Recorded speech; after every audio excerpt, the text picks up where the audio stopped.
Hello बच्चों, आज हम लोग क्लास 9 का इतिहास पढ़ने वाले हैं। इतिहास चैप्टर 3 पढ़ने वाला है फ्रांसीसी क्रांति। ठीक है, जो फ्रांसीसी क्रांति थी वो अमेरिकी स्वतंत्रता संग्राम से प्रेरणा स्रोत है। ठीक है, और फ्रांसीसी सैनिक जो थे अमेरिका स्वतंत्रता संग्राम जब खत्म हुआ तो वहां से अपने देश लौटे थे, तो यहीं से उनके मन में क्रांति की भावना आई थी। ठीक है, लेकिन फ्रांसीसी क्रांति के बाद अमेरिका जैसी गणतंत्र की स्थापना फ्रांस में नहीं होती, लेकिन समानता प्रभुत्व का नारा बुलंद किया गया था। ठीक है, चलिए हम आगे देखते हैं। फ्रांस की प्राचीन व्यवस्था, तो 1789 के पूर्व जो फ्रांस की व्यवस्था थी उस व्यवस्था को फ्रांस की प्राचीन व्यवस्था या प्राचीन शासन व्यवस्था कहा गया है। ठीक है, यह व्यवस्था जो थी 18वीं सदी तक लगभग चली है, फ्रांसीसी क्रांति से पहले। ठीक है, आगे है आपका समाज में 3 वर्ग थे। ठीक है, फ्रांस में समाज में 3 वर्ग थे, जिसमें आपका कुलीन वर्ग, पादरी वर्ग और साधारण वर्ग। वर्गों में एक जो वर्ग थे काफी डेवलप्ड थे, यानी काफी विकसित थे, बाकी जो साधारण वर्ग था उनकी स्थिति ठीक नहीं थी। ठीक है, आगे देखते हैं हम लोग। तो फ्रांस में बुरो वंश का शासन था। तो फ्रांस से बुरो वंश का शासन जिसमें लुई 14, फिर उसके बाद लुई 15, उसके बाद लुई 16 आया था। तो इनकी शासन थी काफी निरंकुश शासन थी और जनता काफी त्रस्त थी इसमें। ठीक है, स्टेट्स जनरल की बैठक 1614 के बाद नहीं थी। फ्रांस में एक प्रकार की संस्था थी जो कानूनों का समीक्षा करती थी, कानून बनाती थी, नए नए कानून बनाती थी, लेकिन 1614 के बाद किसी कोई बैठक नहीं हुई थी। ठीक है, जिसके कारण कानून में कोई बदलाव नहीं हुआ था और राजा जो है अपने आप को भगवान का दर्जा दिए हुए था कि हम भगवान के ईश्वर के प्रतिनिधि हैं। ठीक है, मेरी इच्छा ही कानून है और इसका उल्लंघन करना पाप है। ठीक है, तो 14 पर कोई बैठक नहीं, कोई कानून बना नहीं था, इसीलिए पुराने कानून में देश चल रहा था और काफी स्थिति खराब थी। व्यापार की स्थिति खराब थी, किसानों की स्थिति खराब थी और जो साधारण वर्ग के लोग थे उनकी स्थिति खराब थी। बाकी कुलीन का जो शासक थे वो बाकी जो उनके चेले चपाटी जो थे वो उनके साथ रहते थे। ठीक है, आगे बढ़ते हैं। जनसंख्या में लगभग 90% आबादी 90% आबादी किसान थी, लेकिन 60% दूरी पर कुलीन, चर्च और क्या थे बड़े भूवासी जो जमींदार हुआ करते थे, बड़ी बड़ी जमीनें थी वो थे। ठीक है, और उनकी का अधिकार था। अब देखिएगा 90% आबादी किसान है। ठीक है, मान लिया जाए 100 एकड़ जमीन है और इसमें 90% क्या है, लोग किसान हैं। ठीक है, लेकिन इस 100 एकड़ जमीन में क्या है, 60 एकड़ पर इसका अधिकार है, बड़े लोगों का अधिकार है, यानी सिर्फ 40% जमीन जो है, यानी 40 एकड़ लगभग जमीन जो है वही किसानों की खेती के लिए थी। इसमें कुछ जमीन बंजर भी थे, कुछ जमीन खेती योग्य नहीं थे। यानी कहने का मतलब है किसान की स्थिति भी काफी दयनीय थी, खेती करने के लिए किसान को जमीन नहीं था और सारा दबाव किसान पर ही था, क्योंकि किसान ही अन्न उपजाता था और राजा वर्ग जो कुलीन वर्ग थे और पादरी वर्ग थे इन सभी को उनके आवश्यकता की पूर्ति करता था, इसलिए किसान की स्थिति काफी खराब थी। ठीक है, आगे देखते हैं। जनसंख्या वृद्धि के कारण अनाज की कमी, जमीन तो उतना ही है, जमीन तो बढ़ेगा नहीं, पर जनसंख्या बढ़ते चली जा रही थी। किसानों पर भार बढ़ने लगा था, जमीन पर दबाव होने लगा था और खेती तो कम थी, जहां किसान खेती करते, लेकिन जनसंख्या बढ़ते जा रही थी, इसलिए क्या हो गया, अनाज की कमी हो गया और अनाज की कमी हो गई और उस देश ने पाव रोटी तो मुख्य खाद्य पदार्थ था। जनसंख्या बढ़ने से और इसकी कमी होने के कारण इसकी वृद्धि में, कहने का मतलब इसके कीमत में वृद्धि होने लगा, तो काफी एक प्रमुख कारण रहा। ठीक है,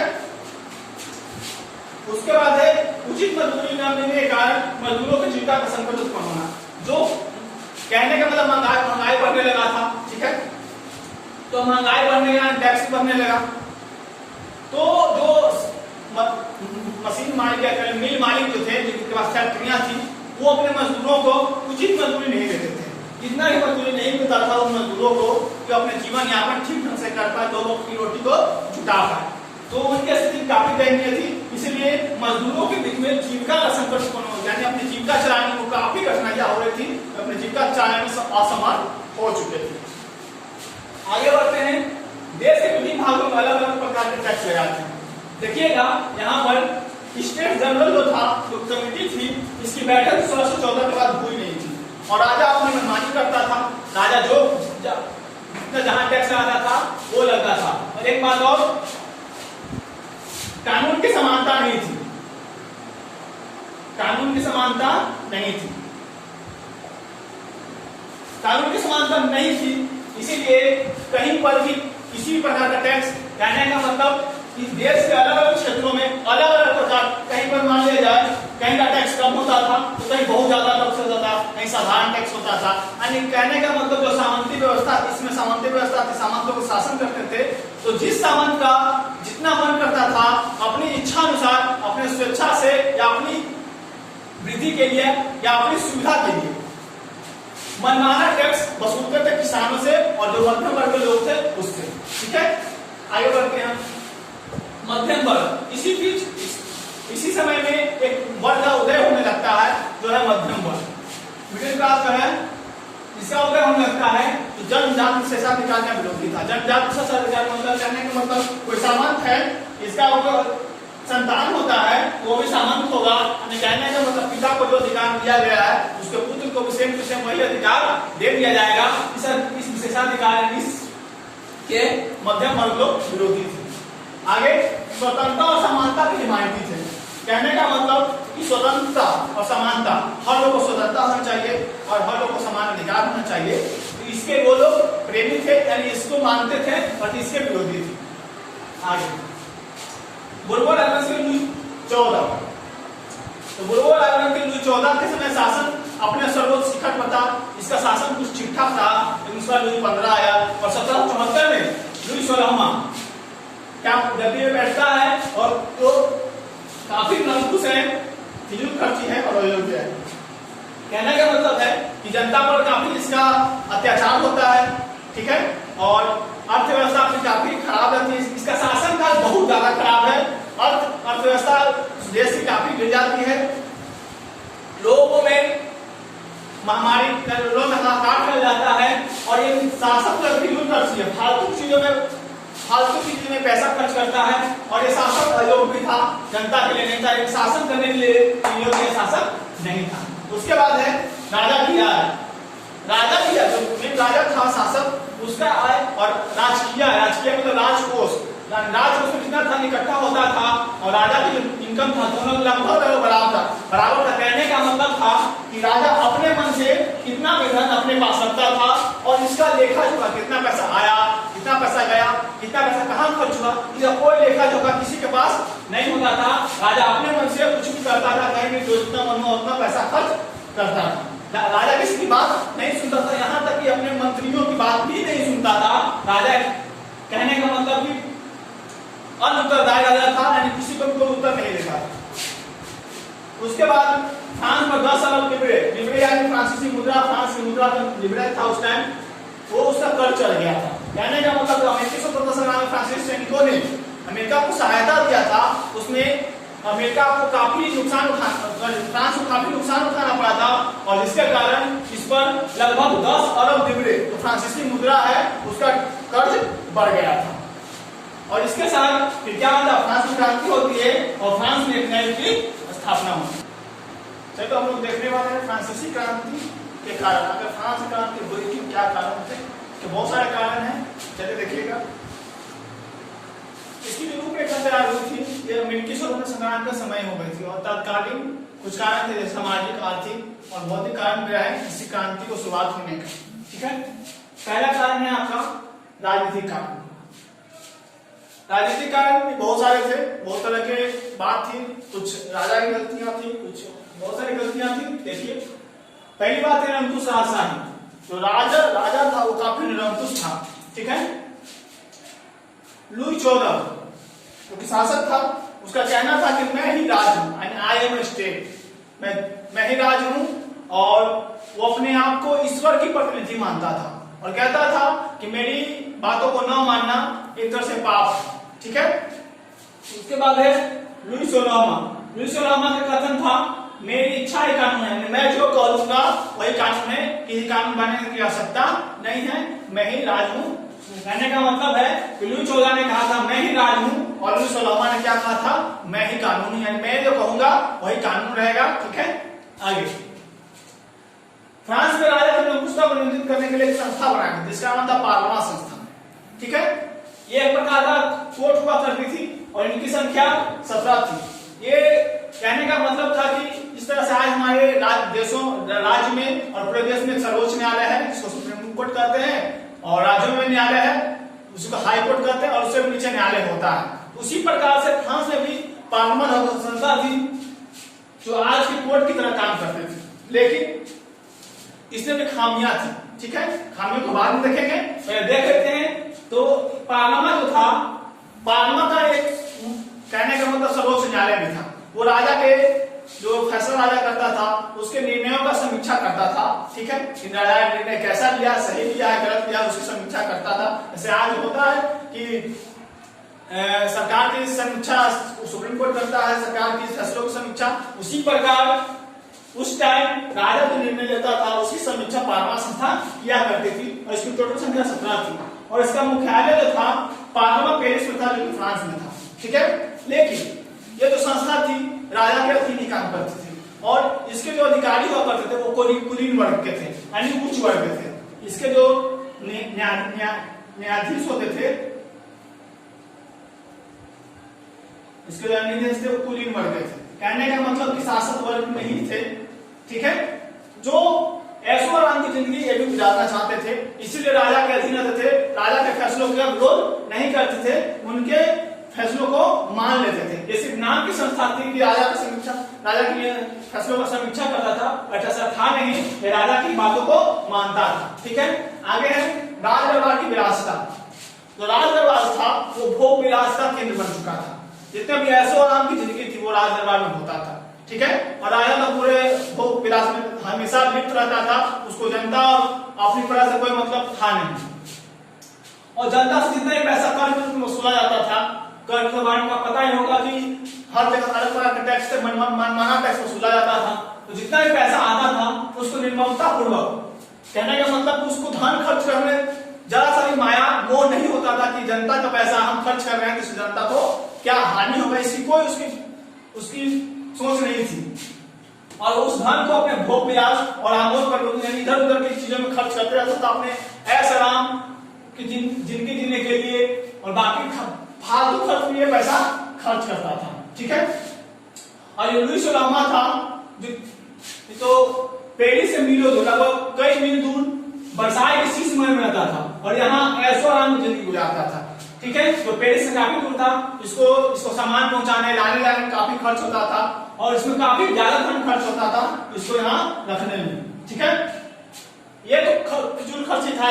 इसके साथ इसकी पत्नी जिसकी रानी थी वो भी एकदम सेम टू सेम इसी की जैसी थी, जिसका नाम था मेरी पेंटाइनेट, जो कि ऑस्ट्रिया की राजकुमारी थी। ये भी काफी फिजूल खर्ची थी, इसी फिजूल खर्ची के कारण इसका नाम रखा गया था मैडम डेफिसेट। ठीक है, जो राजा के ही समान भोग विलास में हमेशा मग्न रहती थी, इसको राजा प्रजा से किसी प्रकार से कोई मतलब नहीं होता था।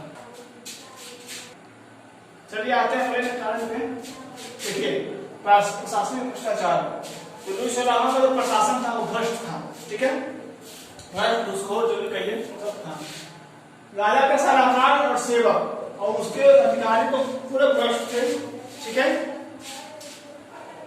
किसी भी काम के लिए ईमानदारी से कोई काम नहीं करते थे। राज्य के जो महत्वपूर्ण पद थे जैसे सेनापति और बहुत सारे उच्च पद थे, तो उन पर पदों के लिए योग्यता जरूरी नहीं होती थी।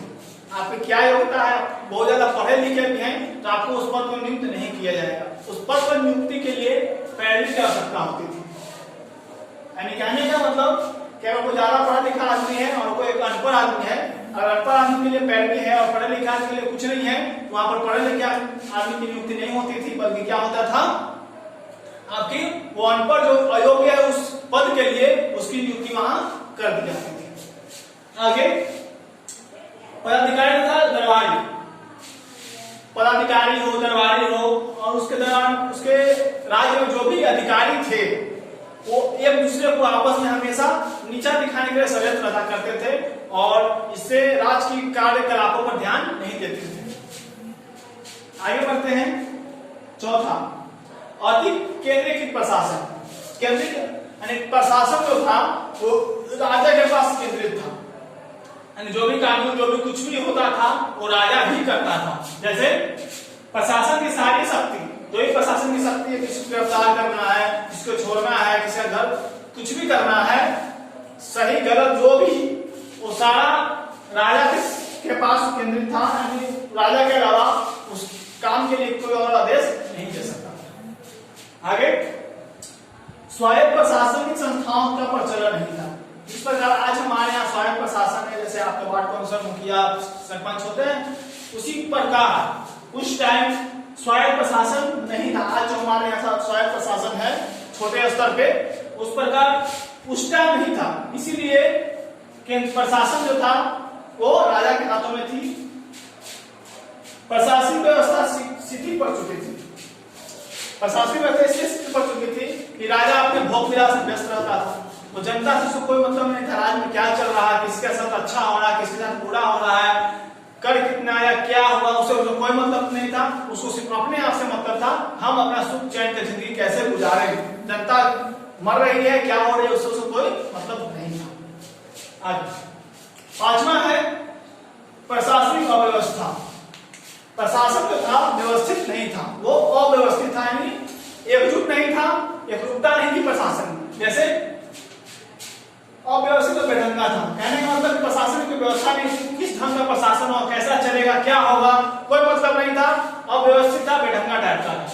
आगे विभिन्न क्षेत्रों में लगभग 400 कानून थे। तो कहने का मतलब हर क्षेत्र में आपको अलग अलग प्रकार के कानून थे। कहीं ज्यादा टैक्स लगता था, कहीं कम टैक्स लगता था, कहीं एक ही समान अपराध के लिए कहीं क्षमा दे दिया जाता था, तो कहीं सजा काफी दुखदायक सजा दिया जाता था। ठीक है। माप तोल, न्याय व्यवस्था और कानून तथा मुद्रा प्रचलन की पूर्णता नहीं थी। ठीक है। पहली बात माप तोल, हर जगह का माप तोल अलग अलग था, इसलिए व्यापार करने में परेशानी होता था। कहने का मतलब कि मान लिया जाए कहीं 1 केजी में 1000 ग्राम हो रहा था, तो कहीं पर 1 केजी में 800 ग्राम। तो कहने का मतलब माप तोल की समान नहीं थी, है ना। तो इसके कारण व्यापार में काफी परेशानियां होती थी, इसलिए महंगाई बढ़ा था। ठीक है। और लोगों में असमानता का माहौल फैल चुका था। न्याय व्यवस्था भी कुछ अच्छी नहीं थी। ठीक है। बड़े लोगों को न्याय मतलब कहने का मतलब बड़े लोग अपराध कर रहे हैं तो उनको छोड़ दिया जाता था, और छोटे लोगों को लिए उसके लिए काफी दंडनीय अपराध करने का मतलब काफी खराब दंड उसको दे दिया जाता। उसके बाद मुद्रा का प्रचलन, मुद्रा के प्रचलन में भी एकरूपता नहीं थी। कहीं पर कुछ चलता था मुद्रा, तो कहीं पर कुछ, मान लिया जाए कहीं पर रुपया चलता होगा, कहीं पर टका चलता होगा, कहीं पर यूरो चलता होगा। इस प्रकार से मतलब कहने का मतलब मान रहे हैं कुछ टाइम चलता होगा या नहीं चलता होगा, बट मुद्रा प्रचलन में असमानता की एकरूपता नहीं थी। पूरे फ्रांस में एक ही मुद्रा चलेगी और उसी से व्यापार होगा, ऐसा नहीं था। जहां जहां जैसा क्षेत्र था वैसा अलग अलग सामंतों ने अपनी मुद्रा निर्धारित करके रखा। आगे बढ़ते हैं। न्याय व्यवस्था की दुर्बलता। तो न्याय व्यवस्था काफी दुर्बल थी। तो न्याय कैसे दुर्बल थी? तो न्याय व्यवस्था काफी महंगी थी। छोटे छोटे काम के लिए या छोटे छोटे न्याय के लिए भी आपको काफी अधिक खर्च करने पड़ते थे, काफी पैसे खर्च हो जाते थे, इसलिए न्याय व्यवस्था काफी महंगी थी। सुयोग जज नहीं होते थे, जिससे कारण न्याय पाना मुश्किल था, क्योंकि सुयोग जज कहने मतलब जनता के हित में फैसला नहीं देती थी, वो राजा के अधीन होती थी, वो भी सुख चैन की जिंदगी गुजारना चाहती थी, वो भी भोग विलास में व्यस्त रहती थी, जिसके कारण वे जज भी सुयोग नहीं थे कि जो जनता के लिए जनता के हित में काम करे। इसलिए किसी भी आदमी को न्याय पाना मुश्किल ही नहीं, लगभग नामुमकिन था। आगे बढ़ते हैं। लेटर दी कैचिंग एक प्रकार का ऐसा प्रक्रिया था, न्यायिक प्रक्रिया, जो काफी अजीब टाइप का प्रक्रिया था। इसमें काफी फायदा कुलीन या दरबारी या सम्राट के प्रिय पात्र जो होते थे प्रियपात का मतलब चमचागिरी, जो चमचागिरी करता था सम्राट या दरबारी का, उनके लिए काफी महत्वपूर्ण था, क्योंकि इसका प्रयोग करके वो अपने किसी भी विरोधियों को या दंडित करवा सकते थे, जेल भेजवा सकते थे, या किसी भी दंड को दिलवा सकते थे। ठीक है, इसके अतिरिक्त दंड की व्यवस्था भी सही नहीं थी। तो कानून था उसमें वर्ग विभेद था। अगर आप उच्च वर्ग के हैं तो आपको दंड कम मिलेगा, यानी न भी मिल सकता है, लेकिन अगर आप निम्न वर्ग से बिलोंग करते हैं तो आपको काफी कड़ी सजा दे दी जाती थी। जैसे देखिएगा, उच्च वर्ग को हल्की सजा नहीं, मान लीजिए कोई आदमी किसी का मर्डर कर देता है, तो उच्च वर्ग वाला अगर मर्डर करता है तो उसको कुछ फाइन लगाकर या छोटे मोटे दिनों के लिए सजा देकर उसको माफ कर दिया जाता था। बट अगर कोई जन साधारण आम आदमी जनता कोई अगर किसी का मर्डर करती है तो उसे फांसी सजा या बहुत कड़ी सजा उसे दे दी जाती थी। फ्रांस में देखिएगा स्वतंत्रता, व्यक्तिगत स्वतंत्रता का अभाव था। तो फ्रांस में राजनीतिक प्रशासनिक या राजनीतिक व्यवस्था हो या प्रशासनिक व्यवस्था हो, इसमें किसी प्रकार का स्वतंत्रता नहीं था। सब राजा के अधीन होते थे, राजा की बातों को मानते थे, अपने मन से कुछ नहीं करते थे। ठीक है, आगे बढ़ते हैं। तो राजा के विरुद्ध, जैसे आज हम लोग किसी भी सरकार के खिलाफ या फिर किसी भी नेता के खिलाफ कुछ भी बोल देते हैं, और उस समय राजा के खिलाफ ना तो आप भाषण दे सकते हैं ना कुछ लिख सकते हैं। अगर आप ऐसा करते हैं आपको कड़ी से कड़ी सजा दी जाती थी। ठीक है, राजा मुकदमा चलाए बिना किसी को गिरफ्तार करवा सकता था। राजा को जब मन चाहे, जिसको चाहे, जब चाहे, जिस टाइम चाहे किसी पर मुकदमा चला सकता था, किसी को भी गिरफ्तार कर सकता था। रात के 12 बजे या कुछ भी आप किसी परिस्थिति में हो, राजा आपको गिरफ्तार करवा सकती थी, आप पर मुकदमा चलाकर आपको कड़ी से कड़ी सजा दे सकती थी। ये राजा का अधिकार था। आगे, फ्रांस का राजधर्म कैथोलिक था, यानी वो चर्च को मानने वाले थे। कैथोलिक चर्च जो था वो चर्च को मानने वाले थे, चर्च के आदर्शों में चलते थे। ठीक है, लेकिन वहां एक चर्च के विरुद्ध एक धर्म की स्थापना की गई थी जिसका नाम था प्रोटेस्टेंट धर्म। इस धर्म के बारे में हम लोग आगे बढ़ेंगे दूसरे चैप्टर में। तो जो प्रोटेस्टेंट धर्म था, क्योंकि ये चर्च विरोधी धर्म था, चर्च की बातों को नहीं बल्कि बाइबल की बातों को मानता था, इसीलिए इस धर्म के मानने वालों के लिए कड़े दंड की व्यवस्था की गई थी। तो इस प्रकार देखिए हम लोग आज फ्रांस की क्रांति के राजनीतिक कारण, आगे अगले वीडियो में हम लोग देख रहे हैं, और भी बहुत सारे कारण, सामाजिक कारण है और भी बहुत सारे कारण है, उनको देखेंगे। तब आज के लिए इतना ही, तब तक धन्यवाद।